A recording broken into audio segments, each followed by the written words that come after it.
All right, I just started recording, so we might as well kick off. Thanks everyone for joining. It's only a couple of things I had on the agenda today, mainly from the bug triage or the issue triage process, and then kind of what we want to do with this meeting in future, and then also the Keystone thing we just touched on. So if anyone has anything else they want to discuss though, please feel free to add it to the bottom of the agenda here, and I'll send the link in chat for anyone who doesn't have it. And also feel free to fill yourself in as an attendee if I didn't already catch you and add you there. So in terms of the triage email, there are a couple of new issues that I wanted to talk briefly about. So the first one, kubeadmin controller manager doesn't find the etc fstab when using the OpenStack cloud provider and config drive. I was wondering if anyone had run into this before, because this seems a little deeper seated than the cloud provider, really. It seems like it's coming from somewhere further down in the stack.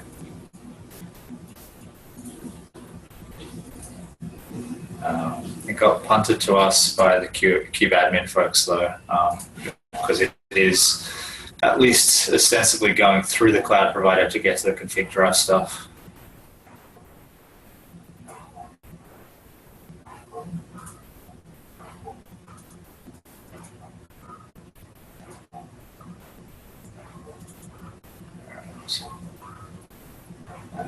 If no one has any other thoughts on that, I'll have to go deeper into that then. The next thing that came up, so the OpenStack heat provider, we still get bucket loads of issues on it, and we have at least 3 here that I found are open, 2 of which I think are new.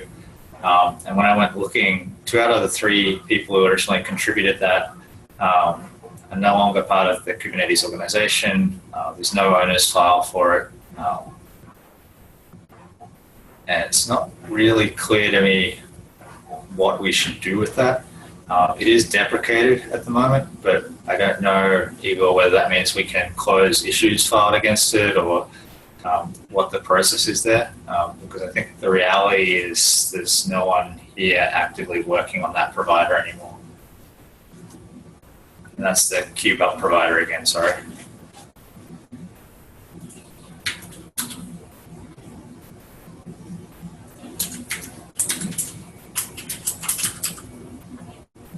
Yeah, the one time I attempted that provider before it was actually merged, I ran into issues, so I haven't touched it since.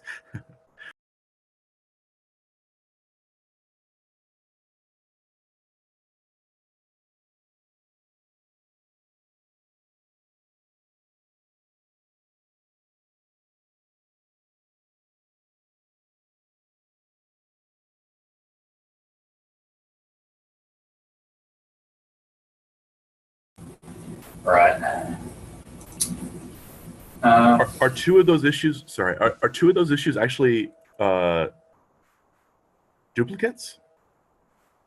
Possibly. There are 2 very similar, I think, regarding certificate distribution, if I remember correctly. Okay, because I see the same. The 2 of the issues are opened by the same gentleman, and then there's the other CA one.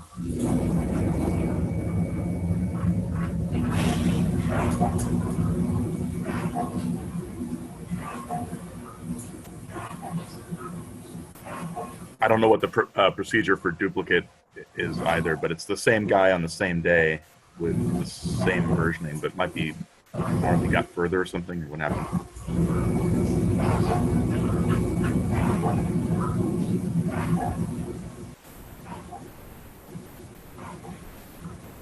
Yeah, it's not really clear. In the first one, it seems like he found a specific config var that wasn't set, and then the second one is kind of just I ran it and it failed. So it's not clear whether setting the config var got him further than the first attempt. I did ping on both of those, or on all 3 of those actually, I think, the people who originally contributed this. But but I haven't had a lot of responses to that in the past, so I'm not holding my breath.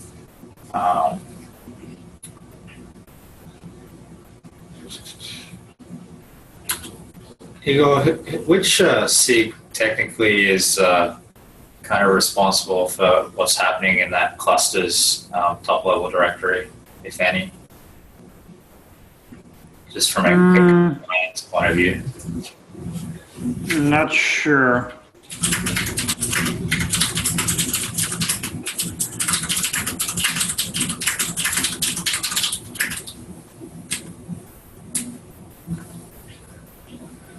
Okay.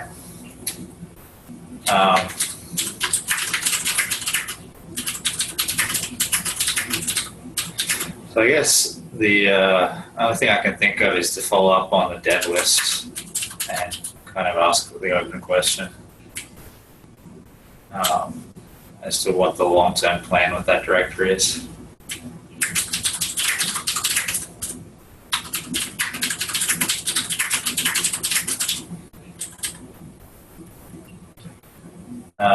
Okay. Moving down, next one, cloud provider OpenStack exits immediately without providing cloud config. This was actually, I flagged this as somewhat important because what's being proposed is a change in behavior here. So what it's talking about is if I start and provide the cloud provider option, so I select that I'm going to use cloud provider OpenStack, but I don't provide a cloud config, currently it exits immediately. Some of the other providers, AWS and GCE in particular, I think were the examples used, do not exit immediately, so they can somehow cobble themselves together without a cloud config. And the proposal was that the OpenStack provider have the same behavior. But I'm not sure, I think I'd made a comment towards the end of the issue. I'm not sure that that makes sense, given that without, for example, the Keystone creds, the OpenStack cloud provider is not actually going to do anything, which seems at odds with what the user is requesting. So if people have strong thoughts on that one way or the other, that issue is probably the place to, or the pull request for that matter is probably the place to express that. Do we know how the other providers get credentials for the for their OAuth services? Like, you know, for the credentials where they're not passing in. I mean, for the providers where they're not passing in credentials into the config. How do they manage that? So my impression is that they just fall back to treating it like bare metal, silently, which doesn't seem like a great thing. But that's the impression I got from going through the issue there. I think somewhere in here they had provided a table illustrating the behavior between the different providers. Yeah. Yeah, I guess I can pop in there and try to engage in some way. That seems okay to me. Like, I think it's okay to assume that if you have some features that you know are in a cloud, but you give up a bunch of others and you just treat it like bare metal. I don't think that's a bad thing from a usability standpoint, as long as it's clear. Yeah, I think the argument is in the thread on the pull request, I think, was really, like, is there a valid use case where the user expects to provide cloud config and not get that functionality? Expects to provide the cloud provider option and not get that functionality? Or is that indicative that really there's an underlying error and we should be highlighting it to the user sooner rather than later?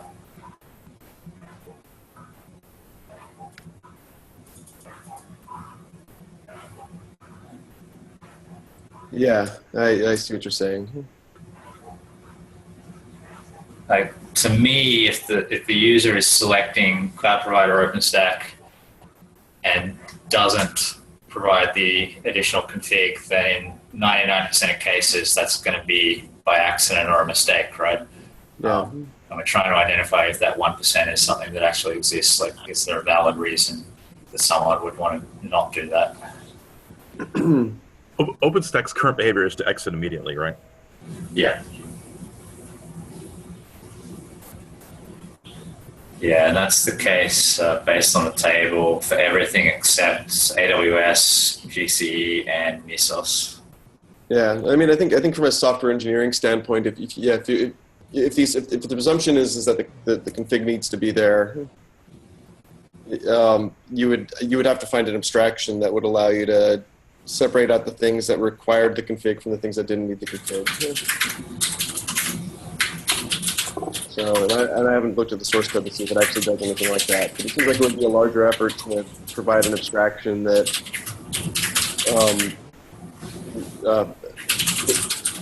behave predictably.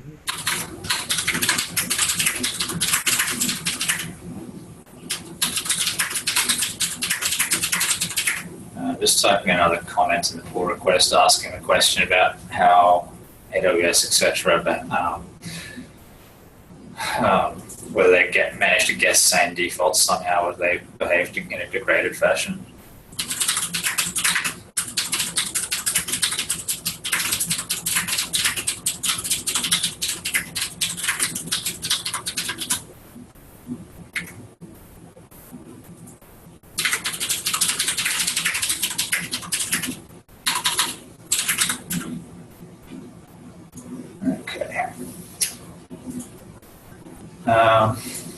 The last one here, the add Swift prefix parameter generate token. This is yet another OpenStack heat related thing. The submitter, I've poked them a couple of times over the last 4 or 5 months, and they haven't signed the CLA. So I'm just going to let the bot archive that one at this point, unless someone is desperately chasing fixing that up. And even if they are, I'd probably recommend a new pull request at this point.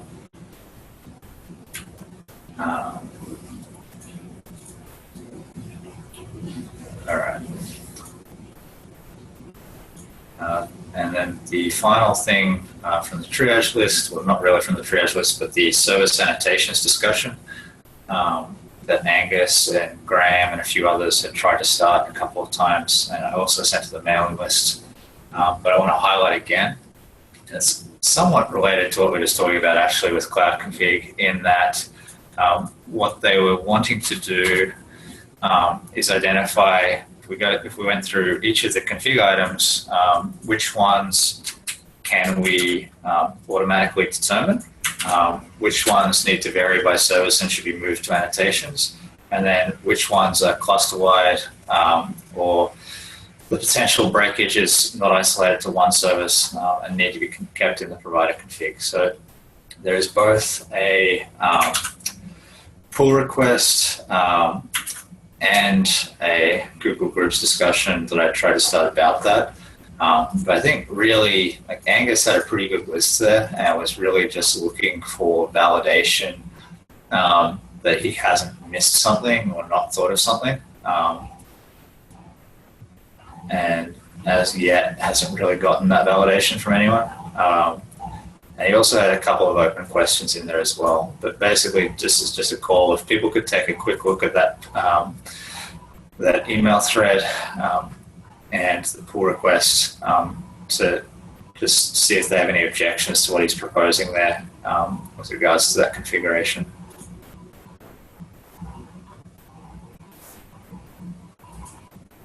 All right.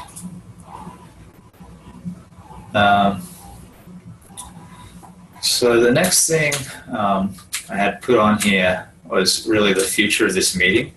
And the reason that I had put that on here was this is probably the best attended meeting we've had in probably 2 months, I would say. So we've had several where it's just been Igor and myself, or maybe one other person. So Brandon has dropped in a couple of times as well. So I just wanted to try and get people's thoughts whether this is still a useful forum for them. And, you know, either currently a useful forum or still seen as potentially a useful forum for them. And, you know, what we could change to make it more useful potentially. So I'm a little bit concerned that, you know, going through the triage for the cloud provider stuff is one thing, but that's only a small element of, integration of OpenStack and Kubernetes. So kind of trying to understand what other things people are interested in talking about and how we can frame that in this forum. Yeah, so I guess I'll take a first stab at that. And I think that I need to accept some responsibility for, you know, a bit of the downturn in numbers. One of the work items I walked away from the OpenStack Summit with was communicating more clearly what was between the OpenStack and the Kubernetes communities, and you know, setting those avenues up. And for a variety of reasons, I haven't been able to do that. That I'm back more full time now. Yeah, I had to take a bunch of leave for a variety of different reasons. So I'm hoping that I can start to initiate some more conversations and maybe improve the attendance and collaboration between the two groups. But that's just my personal view of how of where things are. I don't know if anyone else has anything to add to that. I just have an opinion. I'm new here. Can you guys hear me okay? Okay. So I was just wondering, after this, I'm going to go and attend the SIG Azure also meeting.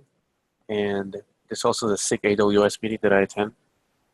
And I'm just wondering, maybe we could combine each one of those. I haven't been to Azure one yet, but I'm probably guessing it's going to be small. And the SIG AWS is small also. So I'm just wondering, should we have instead a SIG cloud something? And then we could have, talk about OpenStack, AWS, or Azure, and have it like maybe weekly. And then we can have an agenda, very full agenda on each one. Something like that. Well, that was actually the question that is currently discussed within the community about establishing the SIG cloud, or like alternative name, but with the same meaning. So the main is we will establish like the single SIG for covering all the cloud providers that exist for Kubernetes officially, and we'll have the dedicated working groups for all of them, like working group for Azure, working group for AWS, working group for GKE, and as well for OpenStack. So we had several discussions 2 weeks ago at CoreOS Fest and Leadership Summit that has happened after the CoreOS Fest. And it seems that most of people who have been involved into that discussion are fine with that, but there haven't been any proactive actions from anybody within the community to establish the SIG. So if we here at SIG OpenStack are fine with that, I can handle that, and I will speak with people from SIG Azure and SIG AWS. I know that several people who are actually leading that group are also supporting that idea, so we can collaborate and move the proposal to the community and receive the feedback. Yeah, there is a little nuance there though, which is probably worth highlighting. So I've said on some of those mailing list threads before as well, I'm definitely in favor of moving to a kind of SIG cloud model. I think one of the aspects still inherent in what's proposed at the moment though, which is a little bit different to what Lewis was talking about, if I understand correctly, is that we all still seem to think we're a little bit special and still want to have individual working groups within SIG Cloud rather than a combined meeting space. So to me, when I read those threads, for example, it seemed like people were still very much in favor of having separate meetings for AWS, Azure, etc. And I don't know what the right answer is there. I think you could probably consider that there might be the potential for a combined meeting and then kind of ad hoc meetings for specific topics when needed, rather than what we currently do, which is kind of, we do both our weekly status / triage stuff in this meeting and other topics in one meeting, which obviously wouldn't work if you're combining everyone's into a SIG cloud meeting. But I think there's ways you can cut that. Yeah, sorry to interrupt you. It seems like there may be value in identifying shared features across cloud providers and making sure the providers behave consistently and reliably across one another. Like that would be a point where a joint meeting I think would be really valuable. Yep. So I'm actually joining this call, and also will be going to Azure and AWS specifically for that. There's inconsistency in the cloud provider operation. So and trying to run down, I have an issue on the agenda later here. The people and the factions needed to create consistency is kind of like herding cats, right? It's hard to figure out who's involved in what, and then if you figure it out, it's hard to get anybody interested in talking about it. So certainly, I think a SIG cloud meeting where it's everybody, all the different cloud providers can get together and talk about issues about how a cloud provider should work in certain areas makes a lot of sense. And then once there's an agreement there, the individual SIGs for each one of the cloud providers could figure out how to implement it, and any go through any issues for that specific provider and things like that. Yep. Yeah, I mean, just bringing up an example. I don't mean to provide one way of doing it. It's just, for example, in SIG storage, they deal with a lot of vendors and one umbrella SIG. You could think about it that way. And you have not only vendors, but implementations and plugins and a lot of stuff. It's a massive SIG.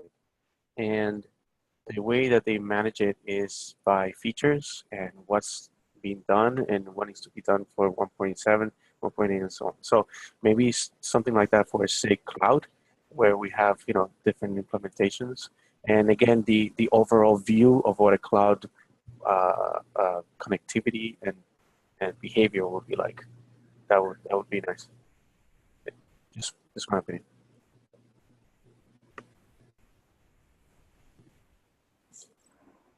Well, if nobody is against the general idea of having like the single SIG with multiple working groups, but we are struggling with defining the common implementation of that, so we may move to the general threads at Kubernetes Dev and discuss that across the community.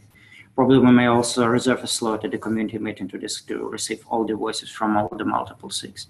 Just one question. So is there anybody at this meeting who is completely against of this idea and would like to keep all the SIG cloud provider SIG as the separate SIGs as we have now?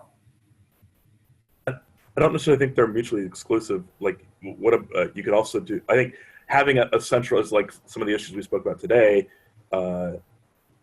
I think having a central cloud provider SIG is very beneficial, but you could also move some of those working group or a SIG OpenStack to like a bi-weekly sort of thing, or once a month to touch base on some of those things, or the state of the art, or some of the implementations on OpenStack, things like that, or some of the other issues we talked about before, like Kubernetes OpenStack. I think the OpenStack specific stuff, I don't know if it's necessarily beneficial to discuss in a larger cloud provider discussion. Sure. Yeah, absolutely. It's the system how working groups are working. So if you have anything specific to some dedicated topic, these items are discussed within the working group. If you have something like more general, these items are discussed within the SIG or within the some bigger audience that we have.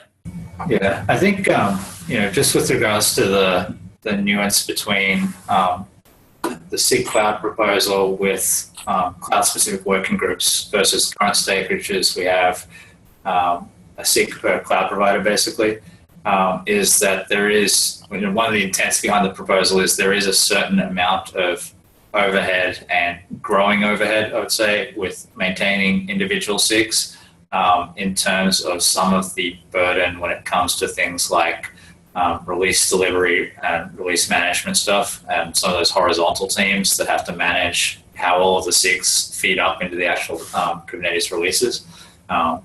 So the intent is to kind of combine forces on some of that under SIG Cloud, but still have working groups as needed for exactly what you're saying, those cloud-specific issues, those specifics to, say, the OpenStack implementation, but with all of them coordinating somehow through the SIG Cloud and feeding up through SIG Cloud. So it's providing one point of contact to the folks doing release management, and also allowing us to coordinate increasingly common behavior between the different cloud providers as they appear through Kube, because currently we don't have that. We have quite a few differences, and the danger, I think, is at the moment we're talking about externalizing the cloud provider implementations from the main Kubernetes tree, and if there's not coordination, they're going to drift further apart than closer together, basically. So that's the kind of some of the background of some of the things, some of the thinking that's going on in framing that proposal at the moment.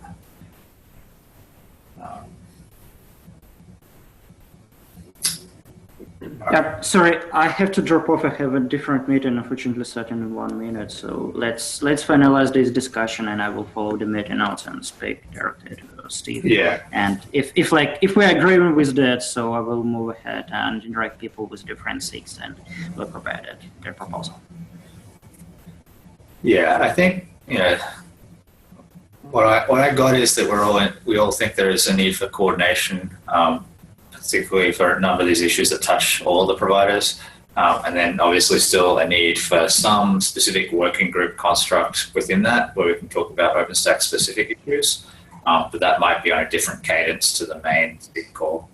But I think that's enough agreement that we could at least participate in a broader community discussion. It was raised on the community call, for example. Yeah, sounds good. Okay, thank you. Unfortunately, I have to drop off. So see you in 2 weeks, probably.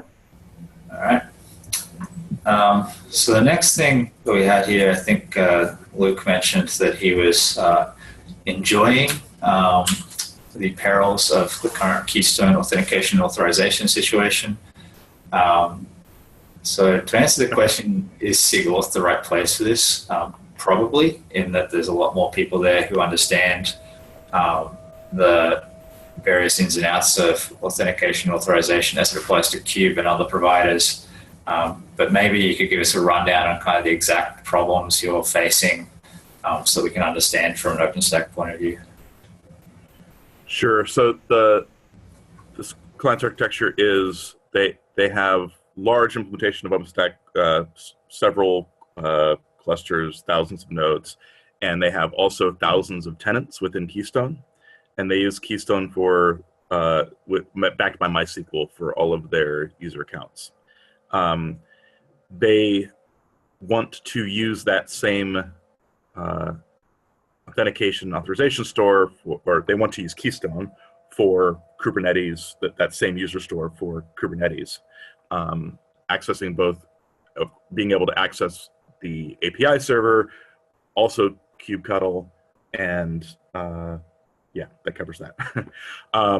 So the current experimental Kubernetes authentication side is all done, well, hasn't been touched, I think, in probably at least 1.5 years, maybe longer. And my understanding is that it's still in a state of there needs to be a better solution for this. It's not worth, like, there's a couple PRs that people have tried to extend that and that have sort of failed on, been killed on the vine, as it were, or been abandoned with no response from the PR owner. So my gut feeling is that, you know, OADC is going to be the most supported and the best solution on the Kubernetes side, and that some sort of that G would be nice if Keystone was backed by LDAP and we could solve some of these issues, but that's not the case. And I'm trying to get a feel from both the OpenStack side and also the SIG Auth side of, like, what is a good route to go where we're not going to back ourselves into a corner on the authorization or authentication side, let alone on the RBAC authorization side of this equation. Yeah, and I mean, I haven't looked at this issue deeply myself, but from what I understand, the Keystone models for how authentication is handled don't map well one-to-one with the Kubernetes RBAC schemes. You know, I think, you know, the person off the top of my head who might know the most about this would be Adam Young. He's a Red Hat developer who works on both OpenStack and Kubernetes, and he's pretty deeply involved in the authentication world. So I don't have an answer, but I think that he might be a person who would have an answer. Okay. Is anyone else dealing with either your own organization or client's insistence on using Keystone as the source of truth? So the thing, well, the way it comes up for me is, as you referred to, more typically our customers have Keystone backed by LDAP, and that does make things a lot easier because we don't necessarily have to integrate them if we can just use LDAP on both sides and map things that way. But I was going to mention, so one other person who has been has a pretty good view of this side of things as well is also Kevin Fox, who's coming at it from an operator point of view. And some of those PRs that are floating around, he actually wrote at various points in time. But he definitely has a good understanding of kind of the problem space and what is and isn't possible today, which may be helpful if you track him down on Slack, just to bounce some of your questions off him. He may be able to tell you what he's already tried, and what's feasible and what isn't feasible, if that's helpful.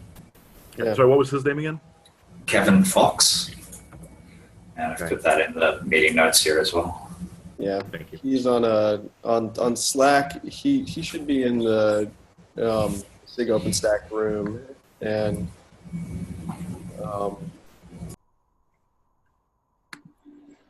where he's KFox1111.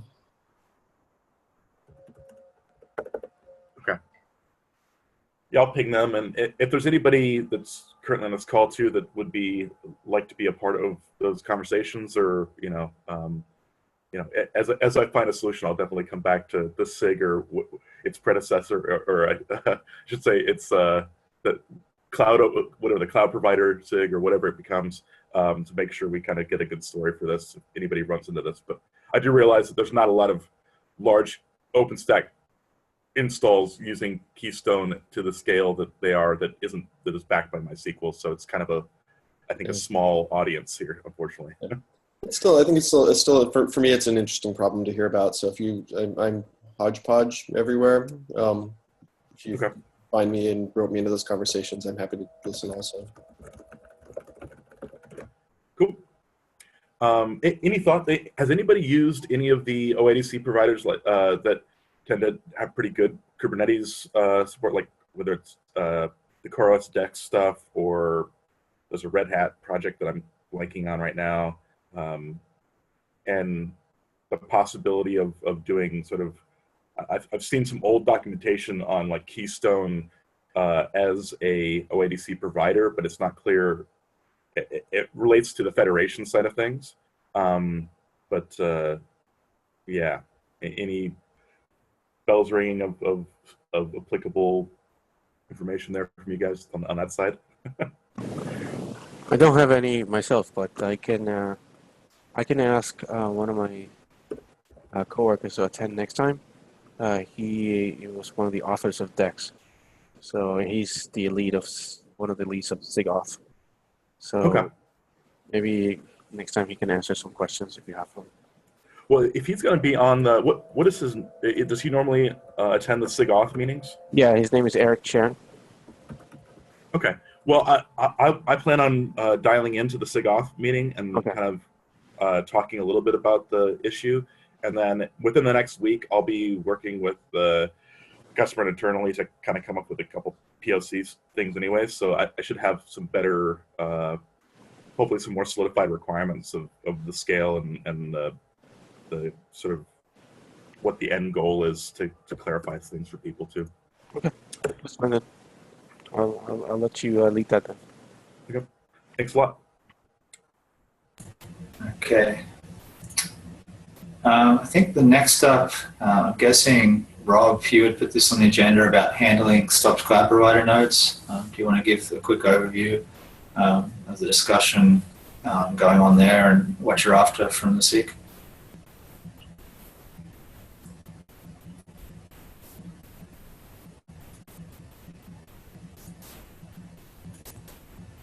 Rob, can you hear us? Yeah, sorry. So this was more kind of an informational note, and to try to get some people from the SIG involved in the discussion and that issue. This is one of the inconsistencies I was talking about earlier about having a cloud provider SIG.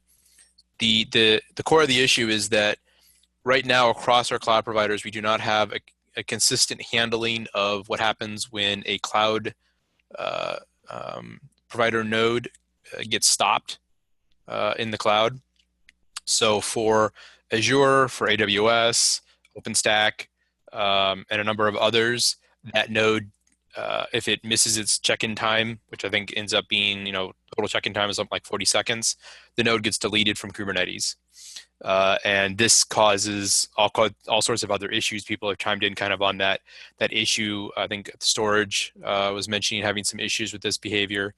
GCE, I know does not work that way. GCE, when a node gets stopped, it just becomes not available in Kubernetes, and it only goes away if you delete the instance in the cloud.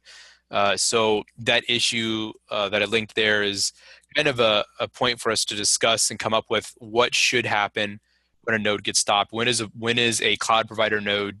When should we, as a cloud provider node, determine that this node is not the same node? It is a new node. That kind of a thing.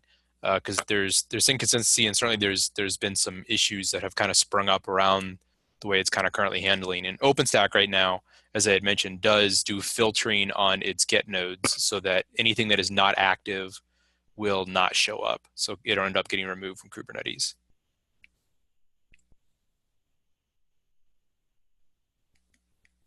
Hopefully, I just wanted to get some people involved on that thread. Right. Make sure that we can all come to an agreement. Yeah, and just so people understand, that question of when is a node the same node and when is it a different node, it sounds obvious on face value, but when you dive into the specifics of each provider, it can become quite a nuanced question. Because there are, even in OpenStack, for example, you can envisage that there are state changes which mean that the instance is in effect a new rebuild of the original instance, and in effect could be considered to be a different node to the one that was there originally. But do we reflect that in the way we reflect it in the cloud provider, or should we treat it as the same node? And that's kind of the open question there. Yep, that's kind of the core issue, to be able to solve the problem of how do we handle per cloud, what happens if a node gets stopped, what happens if a node gets rebooted, all those kinds of things that, for physical nodes, it's not really a question.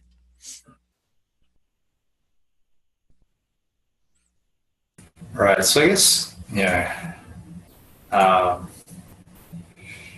are you looking there for kind of a blanket, should we always just assume it's the same node, or are you looking for kind of a more nuanced for each life cycle action we take on a node from an OpenStack API point of view? Should we consider that the same node? So if I think about, for example, live migration versus cold migration versus rescue, each of those might have a different answer to that question, right?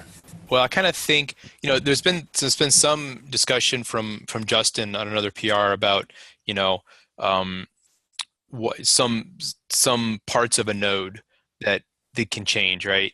And I think maybe we would want to tackle it from what parts of a node need to be the same for it to be considered the same node, right? Local storage, obviously, I would say would need to be one of those things that has to be the same, right? And if we can identify all those different aspects of a node and then kind of say which one of these we are saying that as long as they are static, we're going to treat it as the same node. And then from there, I think we can tackle it once we have that kind of a list, you can then go down to the individual, cloud providers and say, with this kind of an operation, these, members that we care about are staying the same, so we should treat it as the same node. Why does local storage necessarily affect whether it's the same node or not? Well, for local storage, right, you'd have pods downloaded, you'd have any local data, you'd have the fact that it's configured at all to even be part of the cluster, right? Okay. Yeah, so that's kind of what I was getting at when I was talking about the lifecycle actions. Is there are different ways to move VMs in OpenStack, where particularly the common example is migrate versus evacuate. Live migrate versus evacuate. where depending on which one you choose, the state of the storage is going to be quite different. And you could feasibly, evacuate a VM depending on size and have it come back up within the timeout, and it's still technically the same instance from an OpenStack point of view, but it's not really when you look at what's on the disk, right? Yeah, I think, and that's the kind of thing where I think that at the cloud provider level, we could decide these are the attributes that need to be the same, and then each individual cloud provider figures out how they're handling of an instance, how it fits into that. I mean, that's a rough idea of a framework, but that's kind of why we need to have, I think, everybody coming together and kind of talking. Different cloud providers handle things differently, and we kind of need to have some uniform shape of this. These things will be determined as the same node. There are lots of issues with with what we're doing now. Yep, that makes sense.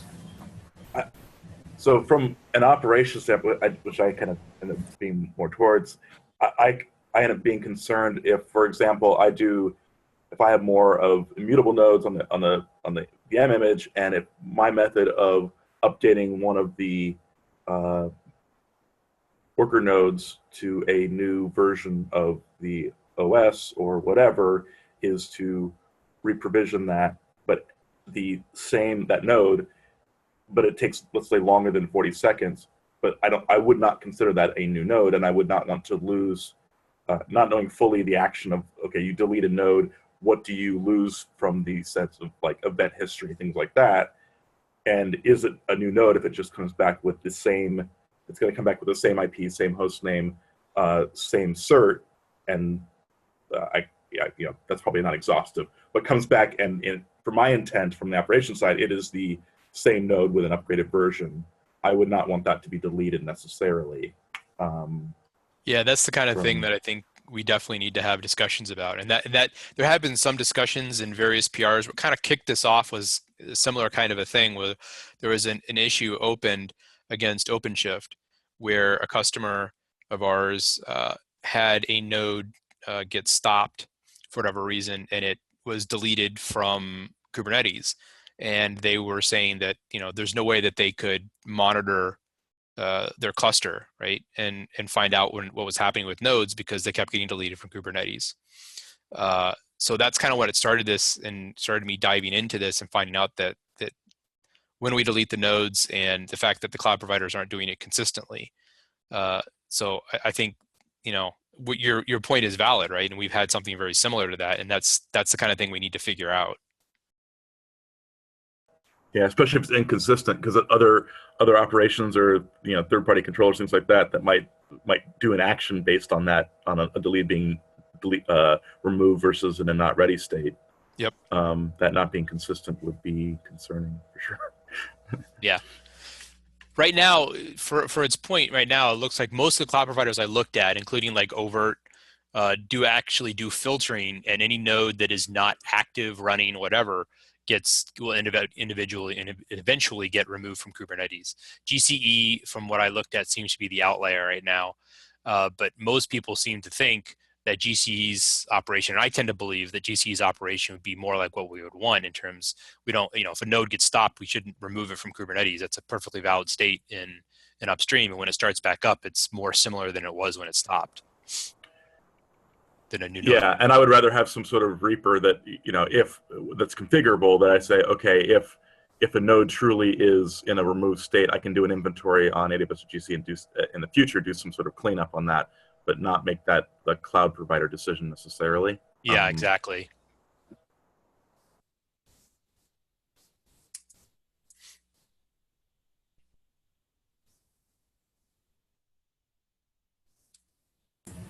Okay.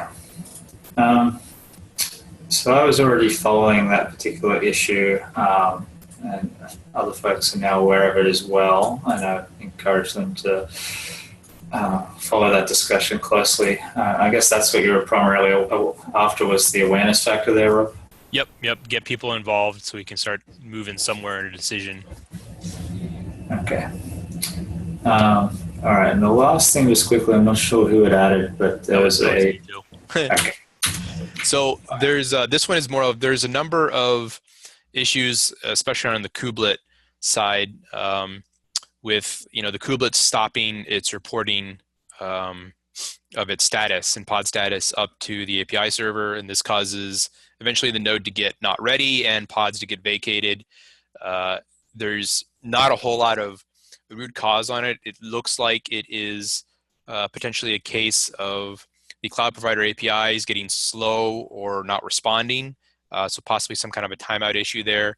But people are seeing it on AWS, seeing it on Azure, and I don't think they've seen it on, I don't believe it's been seen on OpenStack, and I've seen it on GCE. So I was thinking that it would be good to have logging around all the API calls at a high level, a very high debug level, so that anytime there is an issue like this, we can get have the whoever it is that's having the problem turn on high level debug and get pretty much a play-by-play call of what APIs are getting called, what times it's taking, to see if there's maybe a timeout issue or something weird going on there. So we kind of get a blueprint of all the cloud provider API calls. And I've augmented logging around GCE and AWS already. And there's somebody that has done a little bit for Azure. So I just kind of want to bring this up, see what people thought about it. If it's something that they felt, they agreed with, and we could move forward and do that for OpenStack as well. Granted, I have to bring this up to AWS. I've made the changes because those are the ones that were having issues, but it seems like there would be something that would be good to have around all cloud provider API calls. Yeah, are you able to provide links to the PRs where you did it in the AWS stuff, so we can have a look at those as a basis? Yeah, let me go get those a sec.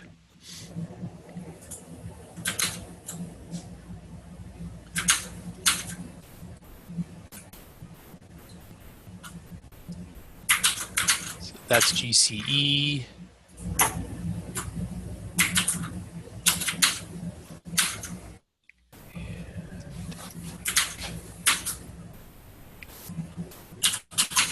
That's AWS. And there's a little one. Let me get the Azure one that somebody else has done, but it's not as complete as this one, and I would like it to be.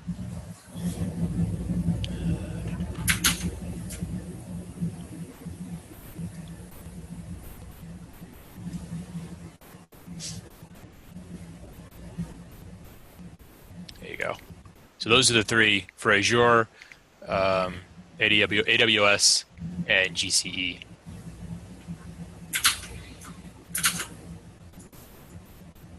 Cheers.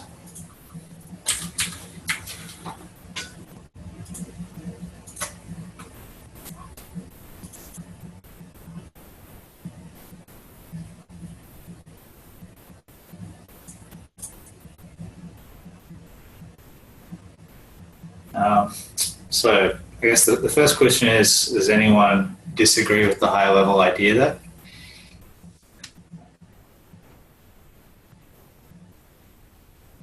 No, not here.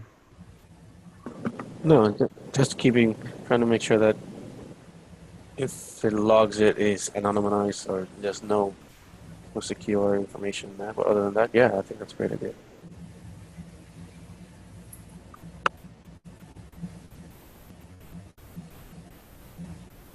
Okay.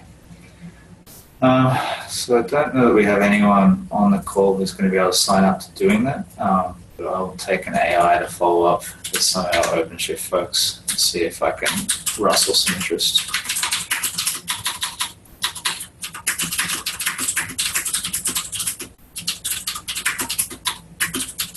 That may end up coming back to me. Classic. All right. Fair enough. But it was more about, I just kind of wanted to get the SIG's buy-in that, they all thought it was a good idea, get direction on it, get, notification that something like that was coming down the pipe, kind of a thing. See if anybody had different ways of doing it. Yeah, I will fire an email to the SIG mailing list as well, just highlighting it, because obviously not everyone is necessarily on this call each week. But yeah, I don't anticipate any objections to better logging. But you never know. Yep. All right, cool. So I think we're already over the time that I set for the meeting by default, which is 45 minutes. So we might call it there. I will put in the recording link after the meeting and send a summary to the email list. But thanks everyone for your participation. Thanks, everybody. Thanks, guys. Thank you. Okay, guys.